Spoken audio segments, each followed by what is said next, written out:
Funhaus is sponsored by ExpressVPN. You don't want your internet provider seeing all the sites you visit?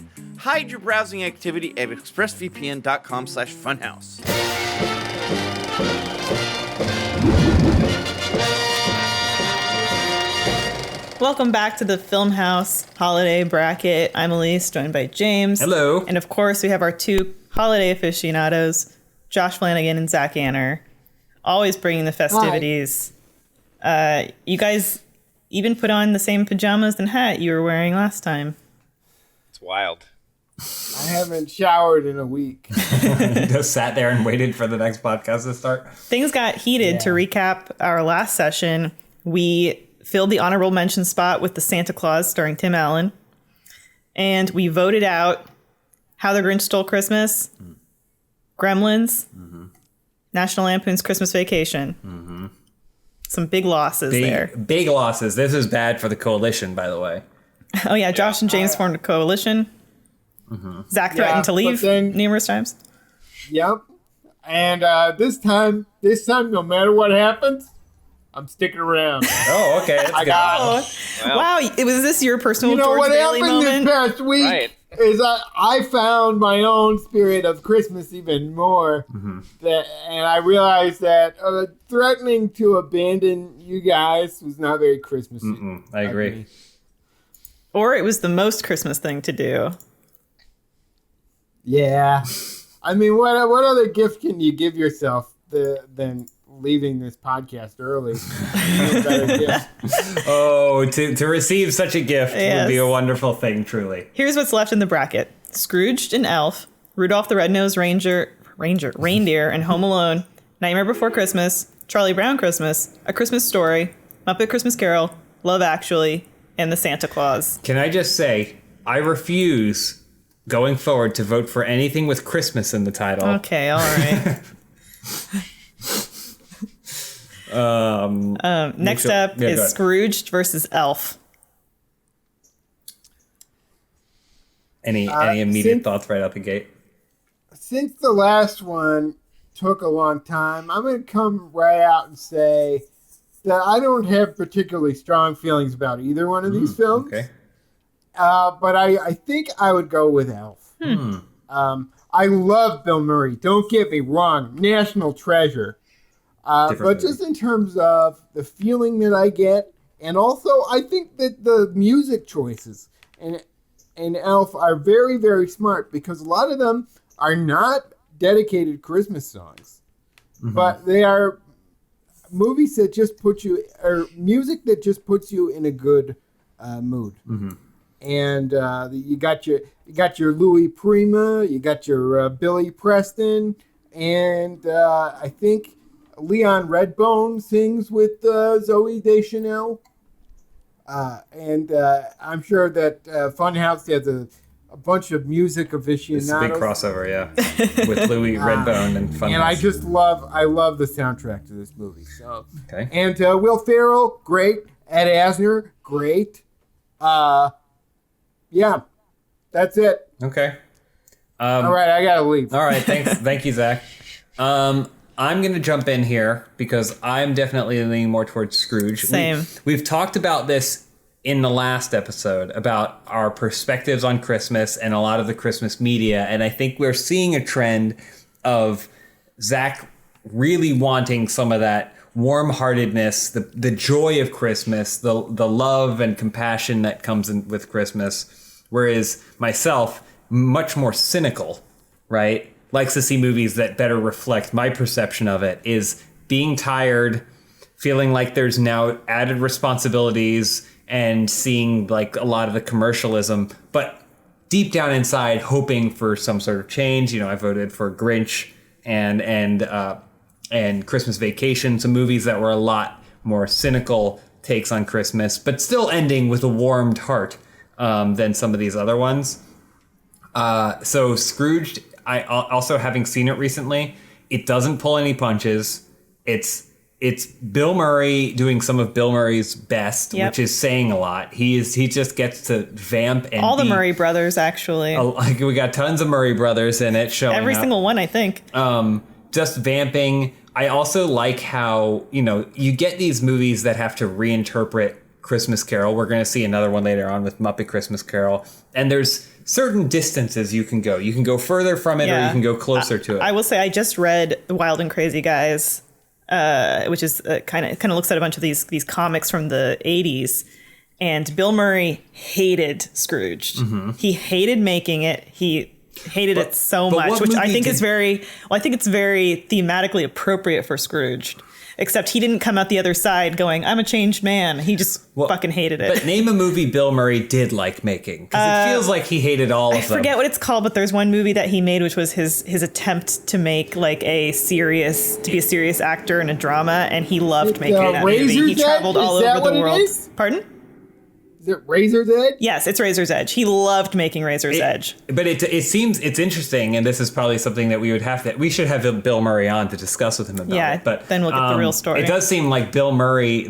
What I love about Bill Murray is his kind of dickish, I'm over this, why am I even here kind of attitude. He does that better than almost any other actor, comedic or otherwise, and maybe that informs his performances, because like Groundhog Day is the same thing. He's so dismissive in that movie, and then when you hear about how troublesome that shoot was, it actually probably made it a better film.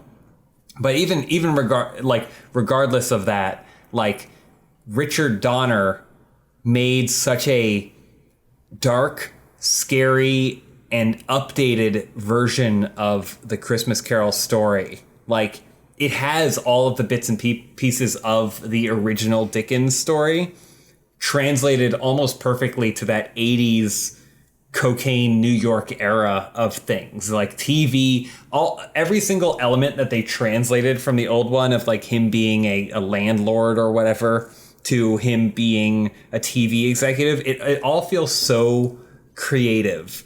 And if you had like a big dry erase board with like drawing lines between them, everything would match perfectly. So I love Scrooge. I'll say Elf always comes up. I know people that love Elf. Mm-hmm. It's never clicked for me. If it's on, I'll watch it. If someone suggests it, sure. I usually watch it because someone goes to me and says, I love Elf. Let's watch Elf. And then I say, okay, but I never seek it out. Every single time I've watched it, it's because someone else has said, let's watch Elf. Yeah. And then it's charming and enchanting and funny. I don't think sweet. Will Ferrell is very funny in it. I think my favorite things about the movie is kind of what Zach's saying. It's like there's an overall joy, a love of Christmas, and a brightness to the film. But when you think about like how funny Will Ferrell can be, I actually find him to be kind of insufferable and stupid in this movie. As opposed to Anchorman stupid, which is to me hilarious. So, there's that aspect to it. So that it's a strike against Elf, but I also get that it's very hard Christmas movie. Like it is very much a bright colors. Everything is red and green. There's snow everywhere and stuff. So that's kind of where I'm landing on these two. I think that was a very compelling argument, James. Thank you. You may have swayed me. Oh, well, I'm not trying to sway anyone.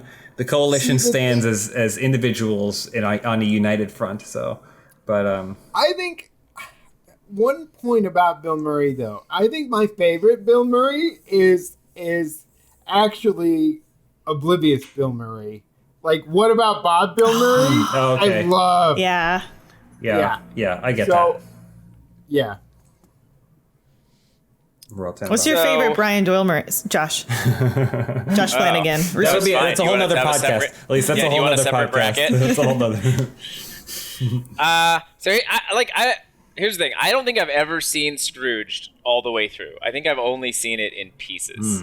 And my finger on the pulse of the people, like over the years, seems like people don't love Scrooged. Like, I don't know, just anytime I've ever talked about it with anyone, I've never heard it come up on any favorite Christmas lists, and I think even in Bill Murray movies, I think people tend to put it lower in the spectrum. So I don't know. I don't have a huge opinion about that. I do think with Elf, Elf came out. I've never been pulled in by Elf or really considered it a classic. I think a big piece of that is that movie came out when I was in Iraq. And so I guess that could have gone either way, right? I probably could have seen a movie there, like, when I fell in love with the Matrix Revolutions and went, yes, this embodies my life. Also, fall 2003.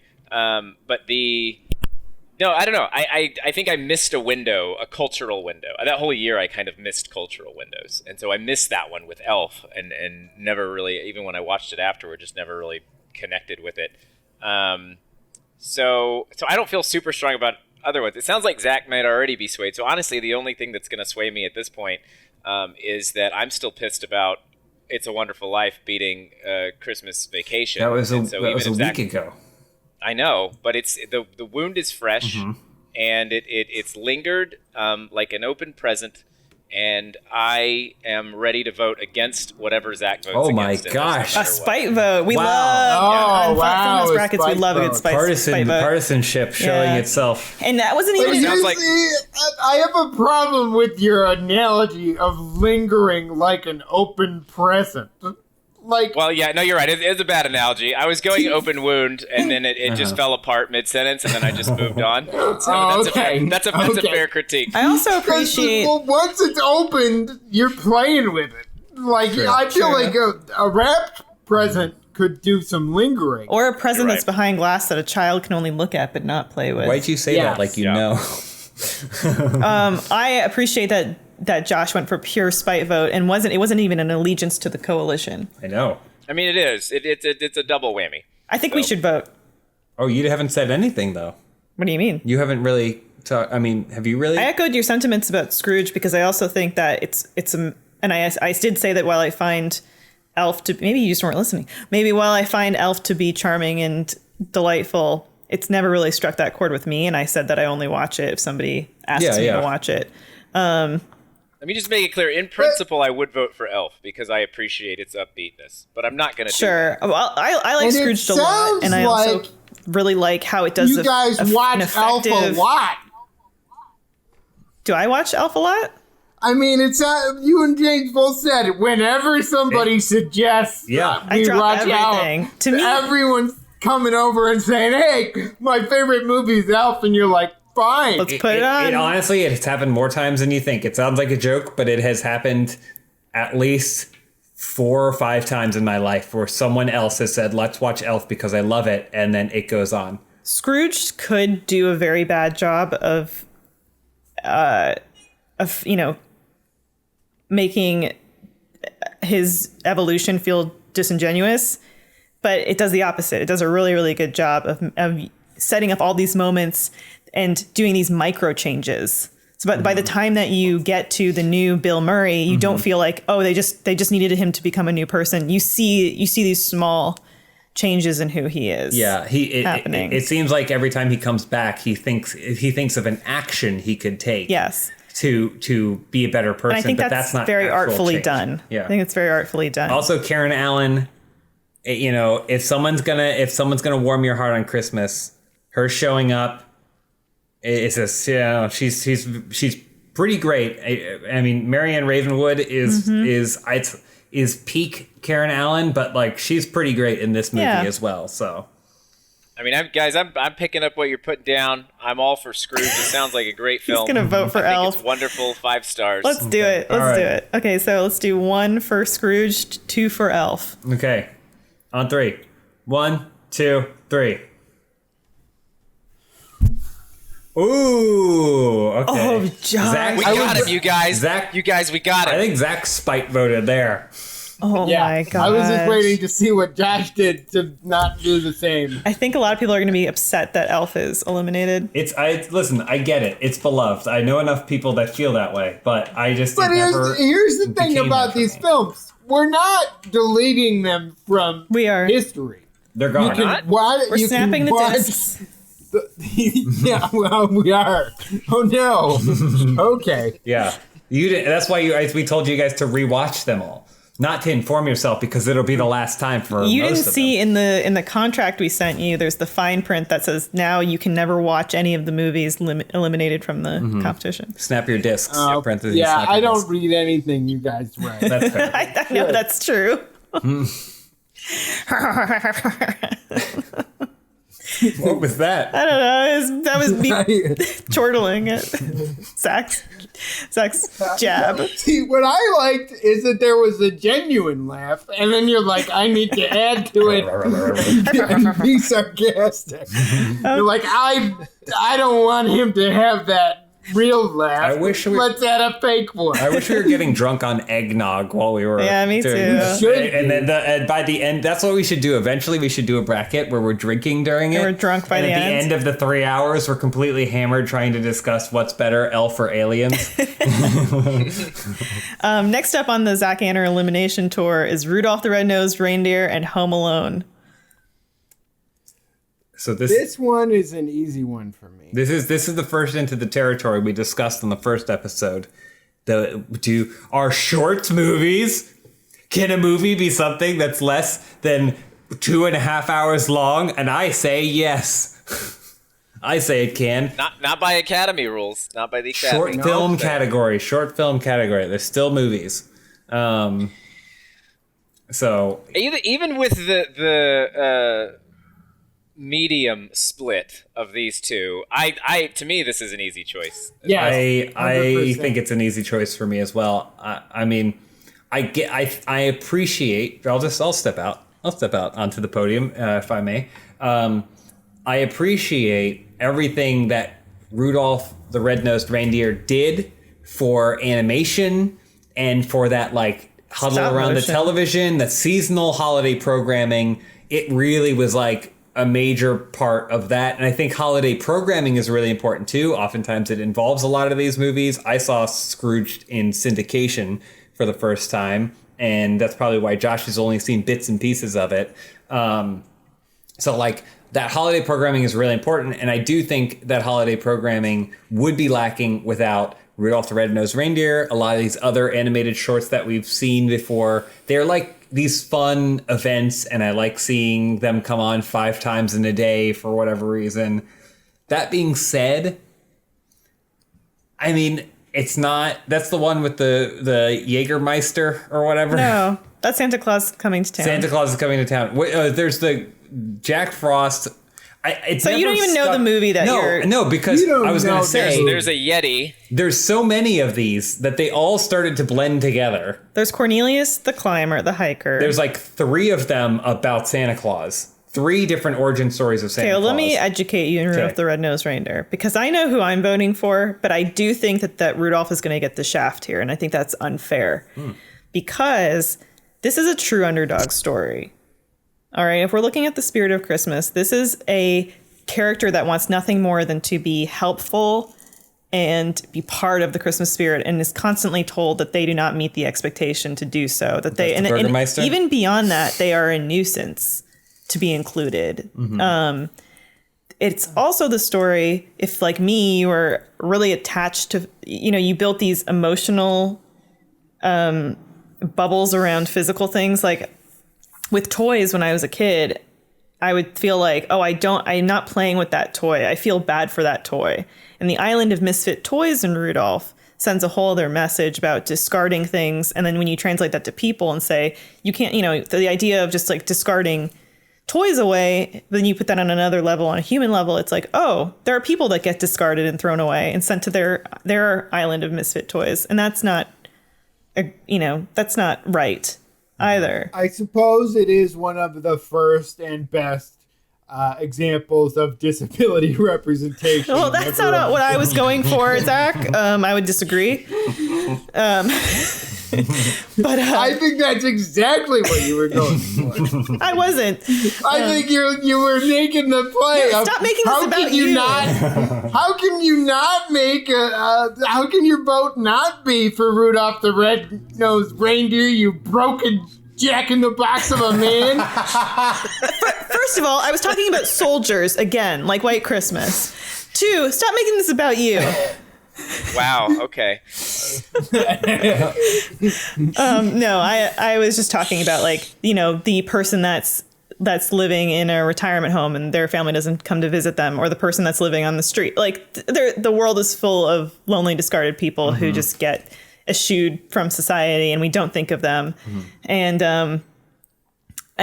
like, just, I love a good underdog story. So I think Rudolph coming back and then he actually having hidden talent that makes him even more valuable is like such a great message to send to kids, too. And of course, like Cornelius and the Yeti, their love story is beautiful. No Burgermeister in that one, right? No Burgermeister in that one. That being said, I'm probably going to vote for Home Alone. Okay. All right. I also appreciate the themes of Rudolph. I think using what is perceived as a weakness as a strength is like such a great. It's your life story. So. Yeah. I'm just kidding. Just kidding. Nobody laughs when Zach roasts me. Everybody chortles. When I hit Josh with a good one. First of all, nobody chortles except for you. You're the only one chortling. Which? Yeah, that sounds like another. Is that a character that comes up too? The chortler in like a later Rudolph? Yeah. It's like the Santa one. No, I agree. To me, it's like Home Alone is such a big piece of my childhood. It's one of the first movies. Possibly the first movie I ever saw twice in a theater. I remember like it was always sold out. We would try and go. I don't know. It's just great. Yeah. It's great. Go ahead. Go ahead, Zach. You go ahead. No, you go ahead, James. It's your show. I didn't really talk about Home Alone much, but I would say like in terms of like checking all the boxes that we've kind of come to a consensus on things we look for. Christmas is more than the setting. It is the plot and it is the theme, right? And then I also think that for me, it's not a pure joy as say Elf was, right? Where it's like so the main character, your viewpoint is so joyous that I find them to be insufferable. Because I think at the heart of it, it's such a great place where Kevin thinks Christmas means getting to do whatever he wants. Like he thinks that's what it means, and it isn't until he experiences that without the people that he actually does care about that he realizes what Christmas actually means. Does he think it's getting to do whatever he wants? I mean, I guess so. Being a grown-up, he thinks about being a grown-up is getting to do whatever you want. No, but I think his family's holding him back. Yeah, I mean, he's exposed to the worst of Christmas in the opening scene, which is all these people. Yeah, Fuller wet the bed. And he disappears into the background and then he's also blamed for something like. And he gets no joy from it, but then he gets the flip side. He's shown, oh well, what about the complete opposite? Mm-hmm. It's a holiday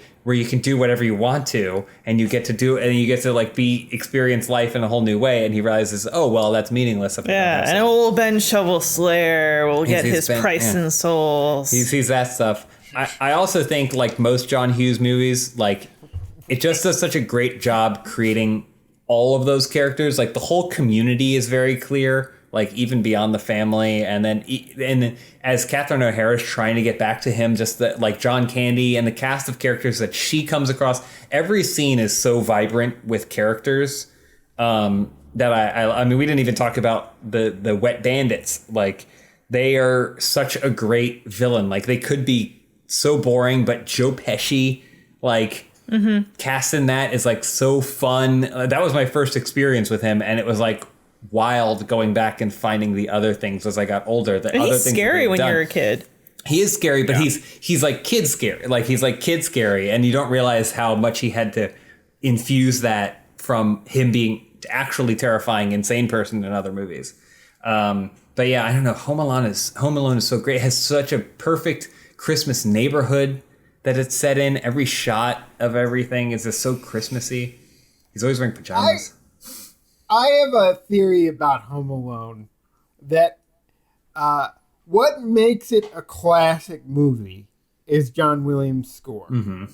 Like, because if you put like an 80s synthy score to that, it would just be this like cheesy movie. But that score is so Christmassy and so wonderful that it elevates the entire film to a classic, I think. Mm-hmm.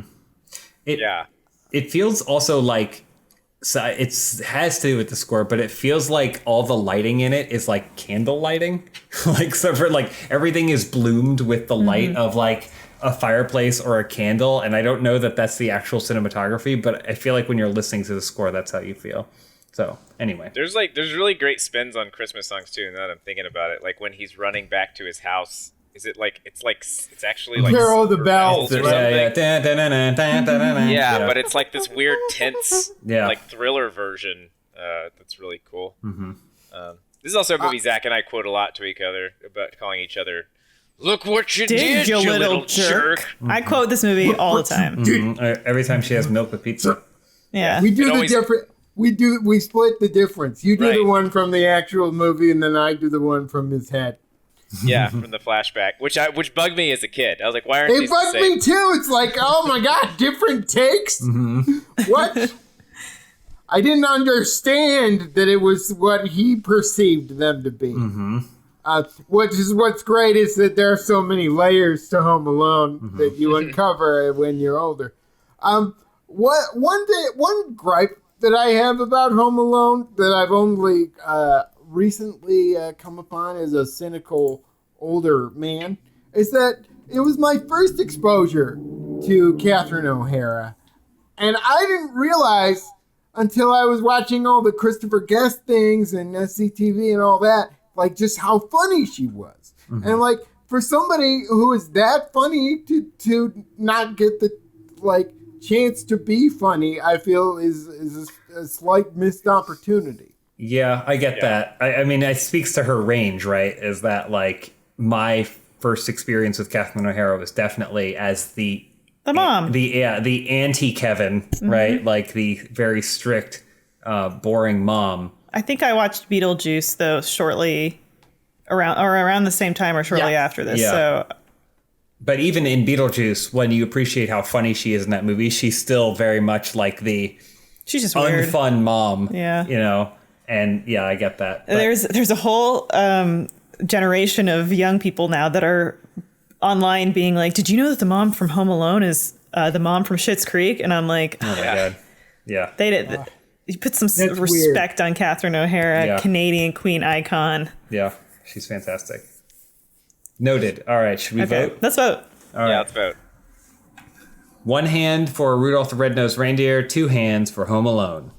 On 3. 1, 2, 3. Wow. Unanimous. Our first unanimous. I think we're all a coalition now, guys. We did it. It'll break down. I expect all our votes to be right down the line this time. Actually, I'm dreading the vote that's... Speed through these. Yeah.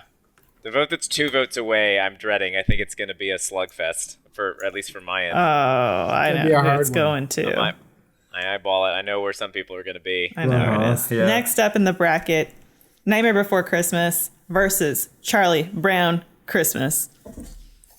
Like that. Okay. I'll go first. Please. Zach. Here, I'll say right off the bat that I know that Nightmare Before Christmas is one of Elyse's favorite movies, and it's not one of mine. I feel like there's too much of it that feels dark and Halloween-y for it to be a Christmas movie for me. That said, I'm voting for it because I care about Elyse so much. Oh, well, you don't have to do that. You don't have to do that. And I don't want this movie to be destroyed. Because that's gonna make Josh look like a real asshole in the next round. Yeah. Thank you, Zach. I should also point out that, I mean, if you vote for Charlie Brown, then you're just, you're a shill. Are you a shill? Yeah, it was I'm reading here, a special commissioned and sponsored by the Coca-Cola Company. Oh. But that's how all of that shit got made back then. Nothing prior to 1982 was ever made. That's how this show gets made. Actual money. Yeah. No. This would be a great time for an ad. You're right. I don't know. I mean, I hear what you're saying, and I kind of agree. Elyse and I talk about this all the time. I think the best time to watch Nightmare Before Christmas is on or around Halloween, so you can appreciate the overwhelming Halloween elements while looking forward to Christmas. I feel like if you watch Nightmare Before Christmas on Christmas, you're going to spend most of your time with your arms crossed wishing it was Halloween again, because it doesn't really, for me, become a Christmas movie until the last end when he gets all suited up and goes out to... Not when he discovers Christmas Town? Not really. What's this? They're not even ready for Christmas then. They're like, Christmas Town is just kind of like business as usual. Instead of throwing heads. I don't know. I feel like and I also feel like the music in it all feels more Halloween-y Oogie Boogie is like the primary antagonist. I'm Like he's a villain. Boogie man. None of the music feels Christmassy, with the exception of some jingle bells during the one Christmas song. And so I have always felt like Nightmare Before Christmas is, I would rather watch it on Halloween than I would watch it around Christmas. And then on the flip side, I can think on this whole list of maybe, with the exception of Where Are You Christmas, no soundtrack comes close to just capturing the spirit of Christmas as the Charlie Brown jazzy Christmas soundtrack is like.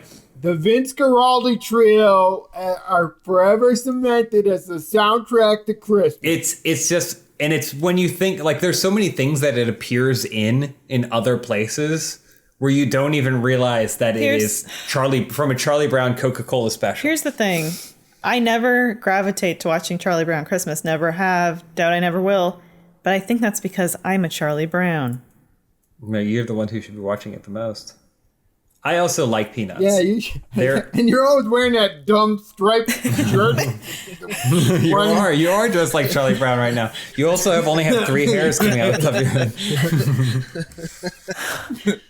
I know there are people out there who don't like Charlie Brown because of it's so melancholy, like get actual child actors to just talk to each other to write dialogue kind of thing.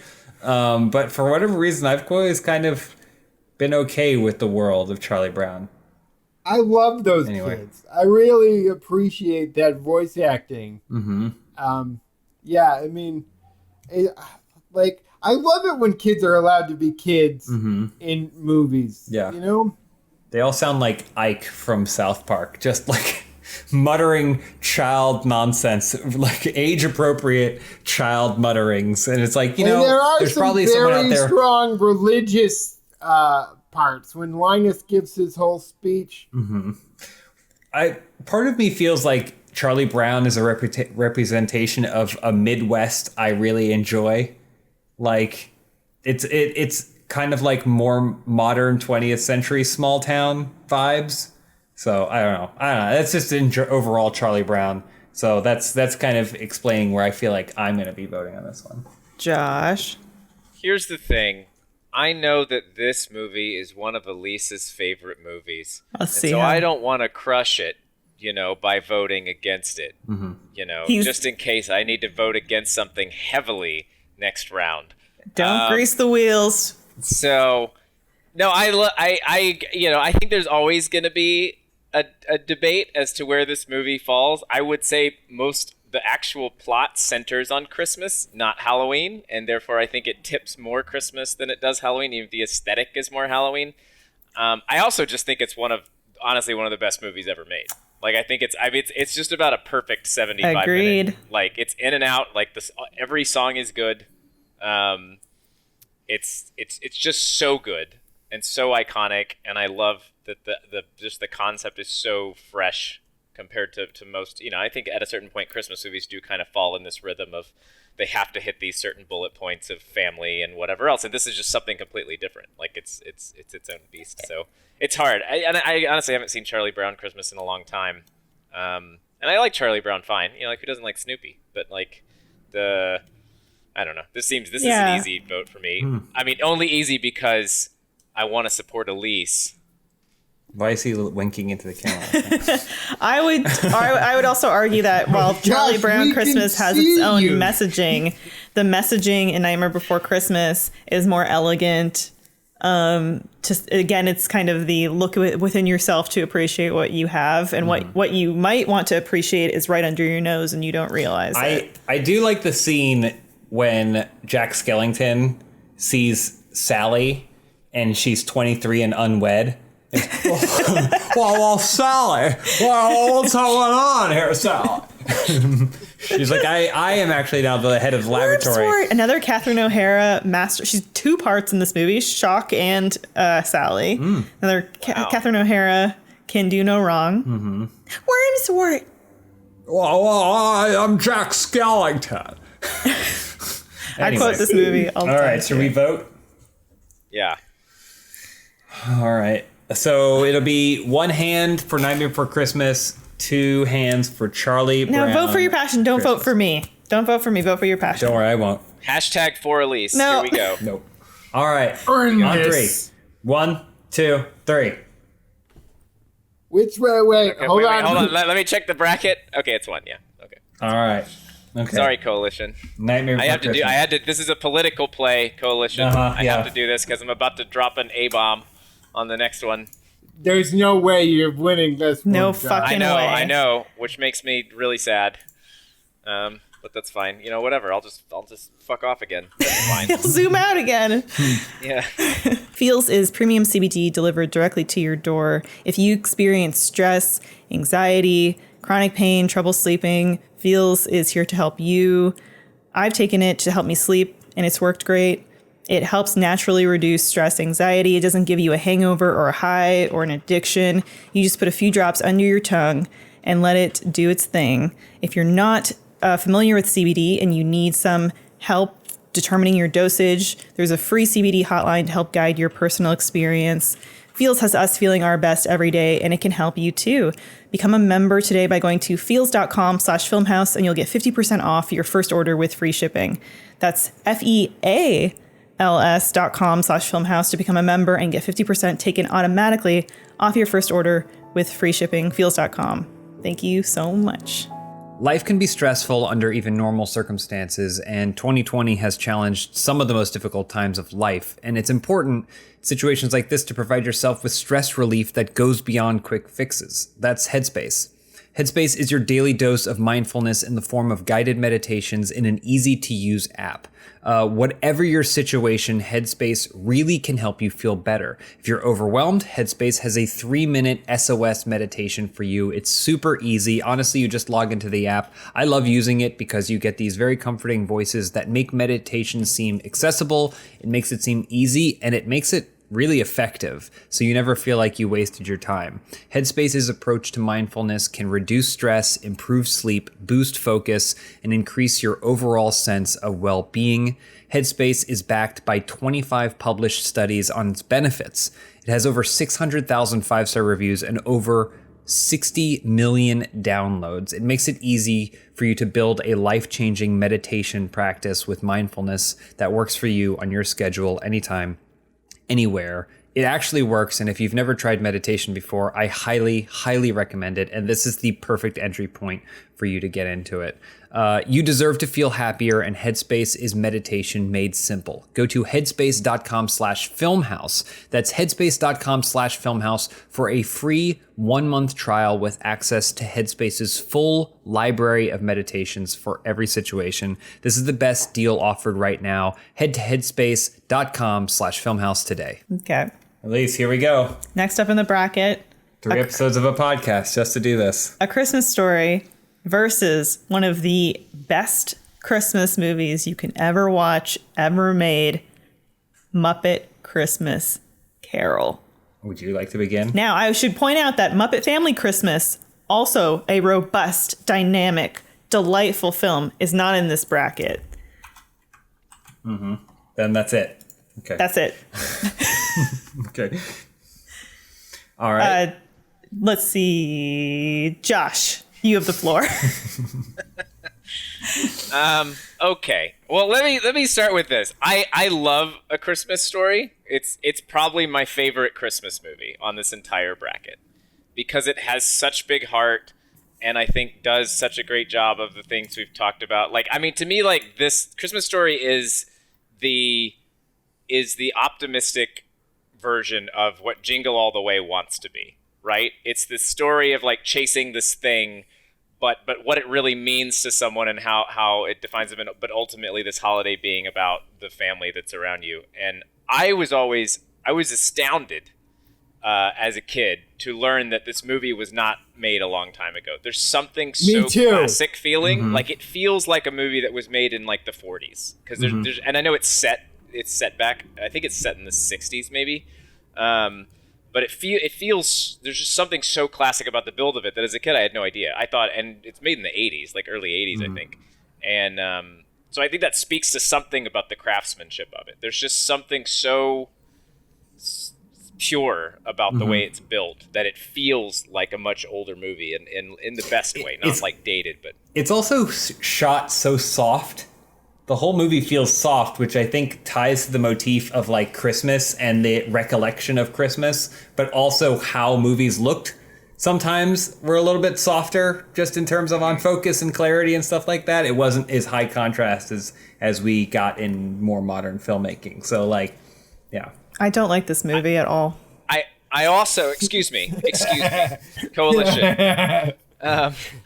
I have, because we'll get to your movie. I have. I also think it's the movie that does the absolute best job of portraying the magic of actual Christmas morning. The presents. I don't think there's another movie on this. I mean, just that joy Yeah, and that back to level the of presents. excitement. And the night after, like when it's snowing at night and you're kind of sitting in the calm aftermath of what's happened. Mm-hmm. Like, I love that scene. I love when it's the dad and the mom and it's snowing and it's just like this really quiet, because that's chaos. Like Christmas morning for us is like there's this chaos and then when there's this excitement, you know, as a kid you can't sleep the night before, you stay up all night, you get the stuff, you play with all your stuff, and at the end of it there's just this like nice calm after the storm where it is this kind of like sweet heartfelt moment. And that's the only movie I feel like there's movies that dabble in it, Christmas Vacation and things, but like that's the only movie where it's like that is what Christmas Day has always felt like to me. It feels. I'm trying to think if there's perfect. a scene like that in Sucker Punch. I don't think there is. So. It's when they're dancing. Oh, right. They don't show the dancing. Anyway, here's what I'll say about Muppet Christmas Carol. It's fine. Is it the best Muppet suck movie? my No. dick, Is it the Josh. best interpretation of Christmas Carol? Probably not. That's it. That's all I got. It's fine. It's a fine movie. I think Christmas Story to me is like the perfect Christmas movie, and so it's fine. It's fine. You I would rather- bastard. I'd rather watch. If it had Tim Curry, maybe, but it doesn't. You got Michael ungrateful Caine. son of a bitch. Everything's got Michael Caine. Oh, fuck that. Tim Curry is a rare. You get him in that and Island and Congo, and that's it. No, you get him in a lot more than that. He's a rare commodity. He's not. Michael Caine, Can when you bleep asked, out my swearing? Is it? no, we're That's gonna keep it in. fine. We're gonna Okay. pump up volume. All right, sorry. Whatever you need I to already say to know Josh, I'm gonna you lose. say. I know I'm gonna lose this battle. This is that you ever see those movies, or like sometimes you see like a champion. You know, like like in the end of Harry Potter when Voldemort realizes the snakes died, and Harry turns and he does that look that athletes do, where it's like, I realize this, like I'm about to win this. Like it's me, but I'm Voldemort. Or I know this battle has turned I want against to me. nominate Right, Harry Potter Deathly Hallows Part 2 Best Christmas. Josh, if it's any consolation, I would have voted against Christmas Story no matter what it was up against. It could know, have been. because- I want to hear. I don't like it. I want to hear you talk negatively about A Christmas Story, and then I want to hear you talk positively about A Muppet Christmas Carol. Because I don't want to do it in reverse, because it'll be too harrowing. I think I find no joy from A Christmas Story because, as I've mentioned before, I'm not a Christmas person. And to me, this is just such a bleak viewpoint of Christmas. It contains a lot You have of something to say? male gaze. Well, there's of course the sexism of I hate the dynamic between the father and the mother. I hate that, and this poor woman is just living in, as a kid that wore glasses from 7 years old onward that were constantly breaking, watching another kid that's breaking their glasses, and this is a whole thing, and then you've got to go to your mother and tell them, this is just kind of my worst version of not getting the present that you want. His reveal where he actually gets the Red Ryder BB gun, I never had that. So to me, this is just kind of the worst version of Christmas, next up from mine, which isn't to say that my parents didn't care and didn't get me. So you're saying because you never had a good Christmas, that means no one can. Is that what I'm hearing? I mean, Where are you? I just the way that they're obviously not I just don't watch this movie and feel good. I never have, and I never will. Okay. I don't like it. Okay. All right, that's all. It's all It's all justifiable. Muppet Christmas sense. Carol. While I would agree with Josh, I don't think it's the best Muppet movie, but I do think it's a 10 out of 10. Zoom it away. It's a 10 out of 10, and you criticize it for not having Tim Curry in it, but Michael Caine is incredible in this movie. He acts as if he's acting against humans. At no point do you think he's talking to a mound of felt. And the music is great. I just feel like, and again, I haven't even seen all of Scrooged, but something like Scrooged I appreciate so much more in that it takes the familiar elements of A Christmas Story and turns them on its head, whereas Muppet Christmas Carol feels like a very straightforward telling. But with Muppets. And it's got, you know, which in their defense is kind of their MO. Also, Treasure Island is, what would this be if it were done with Muppets? Also, right? the dynamic of let's have the narrators be Gonzo and Rizzo is so charming. And them, you know, Rizzo burning his tail, them constantly falling off of things, being sort of this fourth wall presence is like excellent. I feel like I get how Muppet Christmas Carol is the version of Christmas Carol that doesn't actually make you feel like you have to confront that journey that Scrooge goes on. Sure. Yeah. It's like a pure enjoyment. It's like the candy version of, and I'm not saying that against it. I'm saying like sometimes you don't want all that extra baggage. You watch Scrooge, now what you're saying, Josh, like you watch Scrooge and it translates those things, but there's also a scene where he's burning in the casket and you're like, oh my gosh, and you're like confronting that, you know. Just so many great moments too. You show up to the Cratchit house and Piggy's cooking, you know, and her and Kermit, oh no, you know, Tim, hey, put your leg, you know, it's just so great. Tiny Tim. Like Kermit coming in after Tiny Tim dies and talking about how I always get choked up. Yeah, they buried him on the hill because that's where he liked to see the ducks. Yeah. Also, the whole Tiny Tim thing is just disability porn. We have to point that out. It's not the Muppets' fault. Mm-hmm. But like, I agree with Zach. I think that's disqualifying. No, hold on.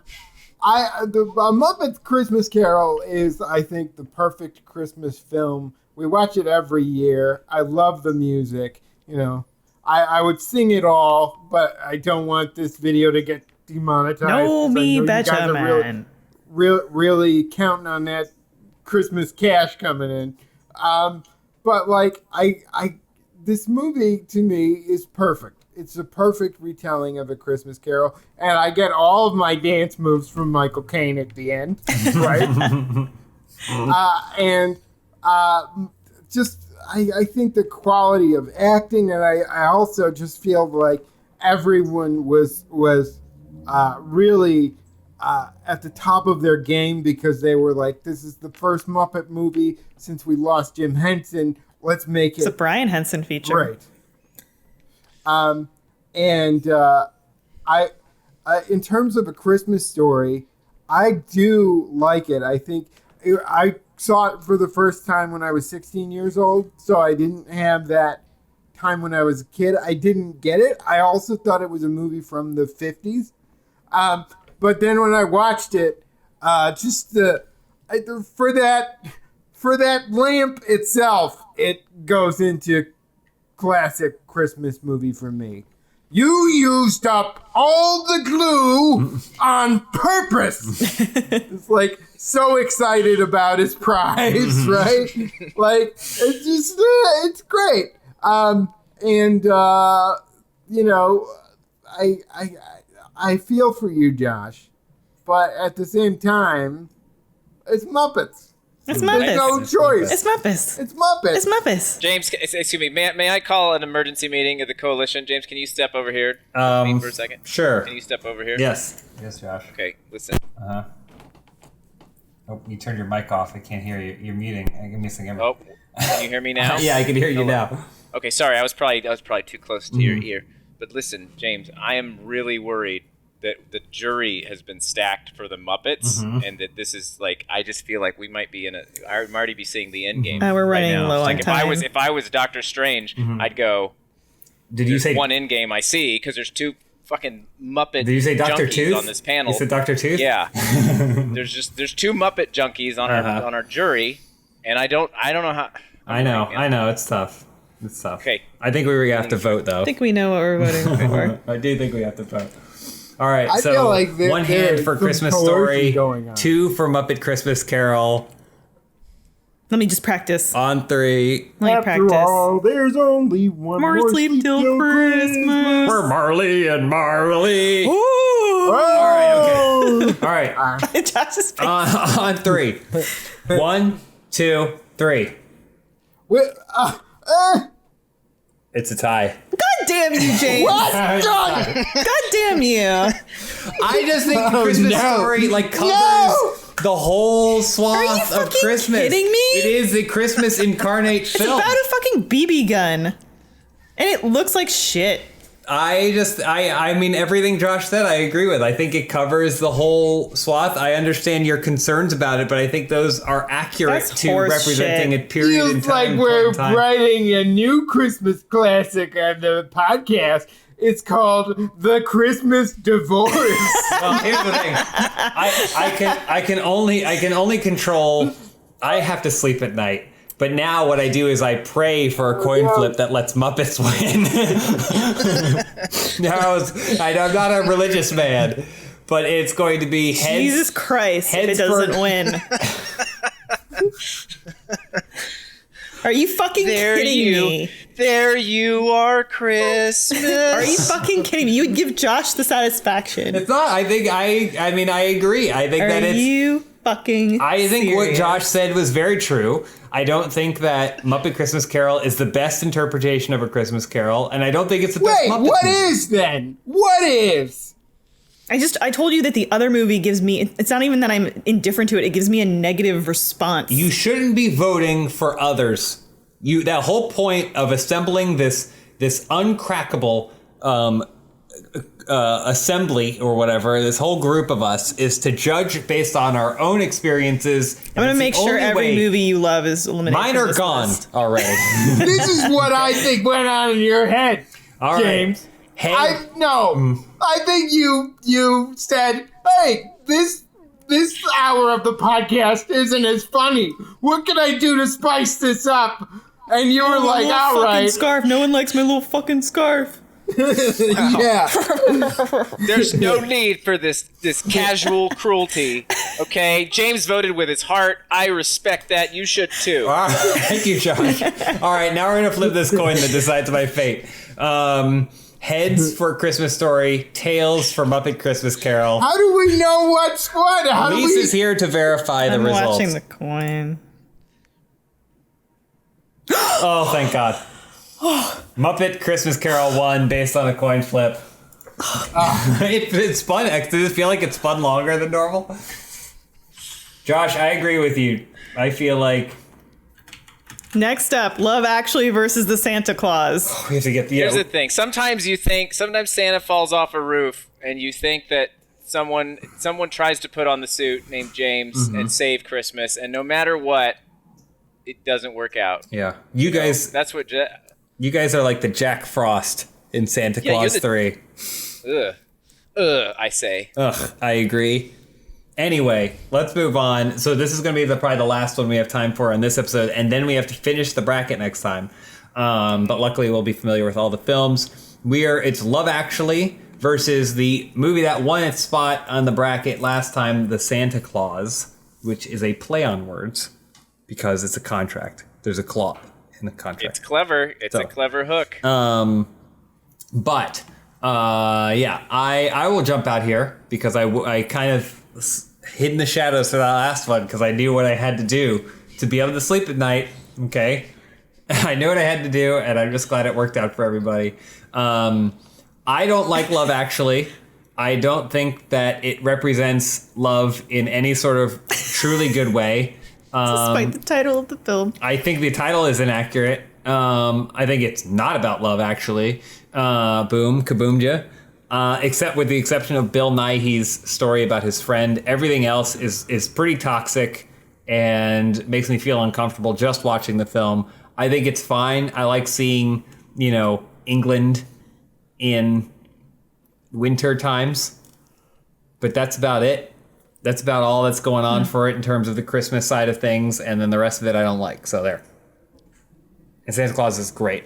Tim Allen is Christmas. Who's next? And you were saying that before that movie even came out, which was crazy. I was just watching episodes of Home Improvement going, someone needs to get this guy's Christmas. Anyway. I agree. I think this is going to be great. I actually really like Love Actually. I do think it's not, a lot of the relationships are not ideal. But as a movie, I enjoy it. And I think it's well put together, especially, it's like one of the few ensemble movies that works. There's not a lot that do. But I think I appreciate the Santa Claus. I actually think Tim Allen's really good in it. Like, I think it's, he doesn't have the best movie track record, I feel like, but that's like one of the few. Like, Shaggy Dog. There's Shaggy Dog, of course. Yeah, and Wild Hogs. Mm-hmm. I made my mom buy my ticket to that movie.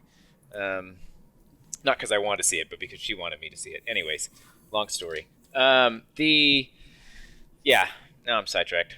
The Santa Claus. Your mom Santa was Claus. hot for Tim Yeah, Allen. here's the thing too. I think I got to start thinking strategic, and I'm like, what can absolutely deliver a knockout punch to Muppets next round? Of course, the Santa Claus. That's gonna be the one.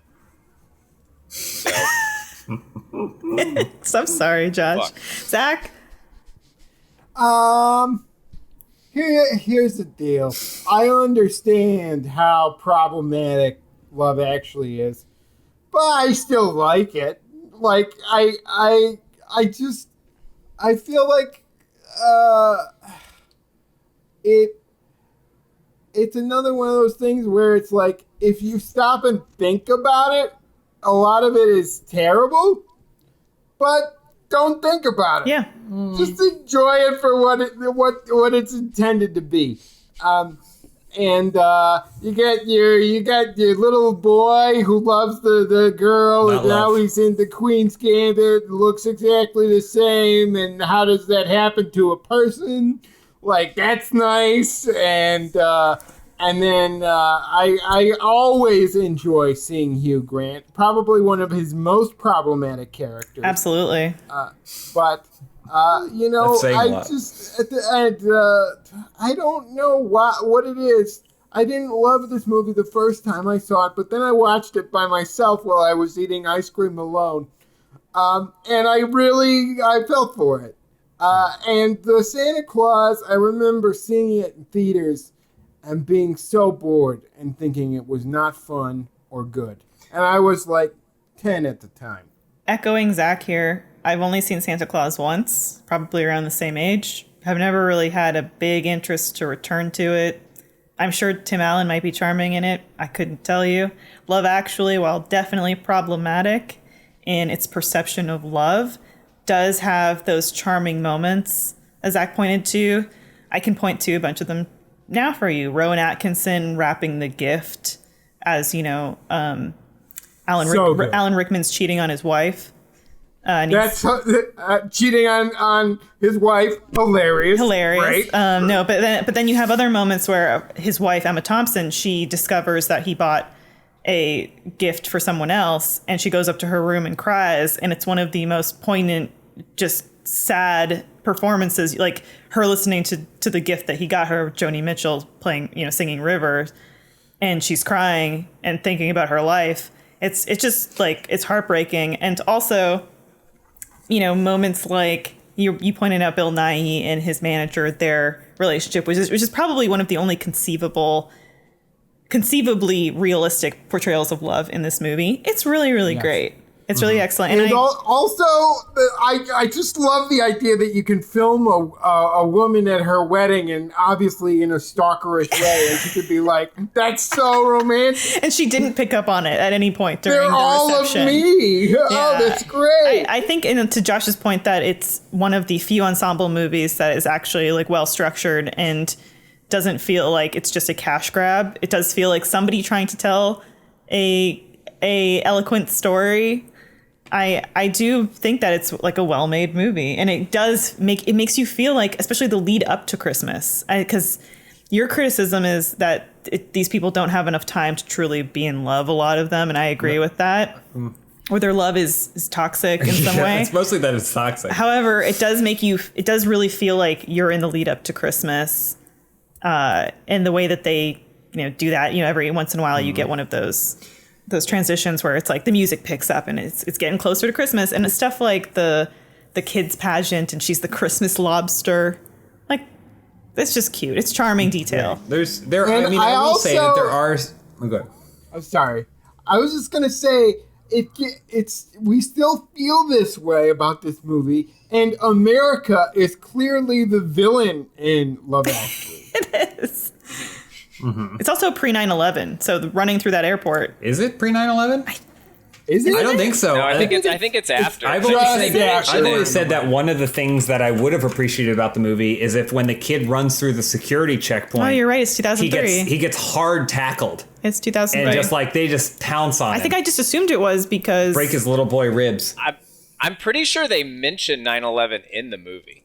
I think they mention it as a point of them coming together. It might be during Hugh Grant's speech or something, but I'm pretty sure it's talked about. Listen, it's not perfect for sure, but as you pointed out, it does have some bright spots. Stands up to Billy Bob Thornton. Like Alan Rickman cheating on his wife, and that other woman who sits and cries on the phone after she doesn't get to have sex with the hot dude because her brother called her from the sanatorium or whatever. Tons of high points. There's the porn stands. Tons of high points that are just hilarious and wonderful to watch. Martin Freeman is the porn stand-in. Great. Mm-hmm. Love seeing Bilbo Baggins naked. We watched it. Except he's got his clothes on most of the time, but she's got her top off. We watched it in my 12th grade English class, and our teacher made us fast forward through the porn stand-in scenes. Well, it didn't change who you are now. Yeah, no wonder you don't know what's going on in that movie. I learned everything I know about sex from watching those porn stand-ins. Should we vote? I think I'm ready to vote. Look, let me just, guys, this is going to be a purely strategic vote for me because I know what's in the next bracket. So, it sounds like Love Actually probably, because you guys like that one better. It's, I'm whatever you guys like. You know what? You guys, hey, one of these, whatever wins this, probably best Christmas movie ever made. I think let's just, let's agree to agree. This coalition is, I'm realizing, only to serve Josh's interests. It definitely is. I don't think it's ever worked out in my favor. Round 2 is about to become a spite round, but let's go. 1 for Love Actually, and then 2 for the Santa Claus, I believe it was. Yes. Not the Mrs. Claus. All right. On 3. 1, 2, 3.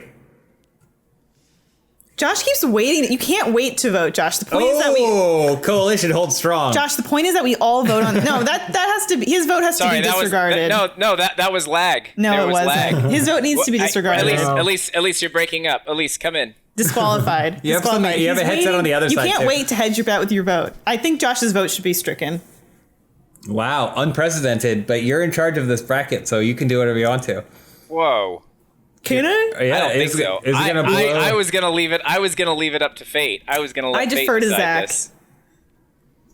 Well, since Josh's vote wouldn't matter anyway, I'd like to wipe it from the record. Okay, so it doesn't even go to a coin flip. All right. Love Actually wins because Josh waited to vote, nearly dismantling the coalition and everything it was designed to stand for. Wow, what a low point to end this episode on. Let me just point out there wasn't any rule put in place that if you didn't vote, if you had lagged, you had serious computer, real tech issues over here. Hello, that your vote would be cast out. I wish we could go replay when you can see Josh's eyes darting around the seat to count the votes and see who voted. I don't think that happened. And there's no way to go back and watch, so it's not like we're ever gonna know. Okay. All right. Yeah, this is a live stream, right? Nope. It's heavily edited. All right. Well, I mean, at least... Welcome to this YouTube premiere. Drop in the chat. Oh, so you did get my text about the YouTube premiere, but just never responded, huh? No. Okay. I think we have... All right. 7 more? Now we're moving on to the next... it's been an hour. Yeah, I'm saying the next episode. Right. I didn't finish my sentence. Anyway, thank you so much for joining us for this holiday bracket. Mm-hmm. Sorry, James, that your movies didn't get there. Yeah, I don't think anything really. Scrooged, you got Scrooged in there. Jingle all the way. You got Jingle all the way. But that's last episode. This episode was not good for me. You got Scrooged. Well, yeah, you got Scrooged. Josh and Zach, where can people find you online?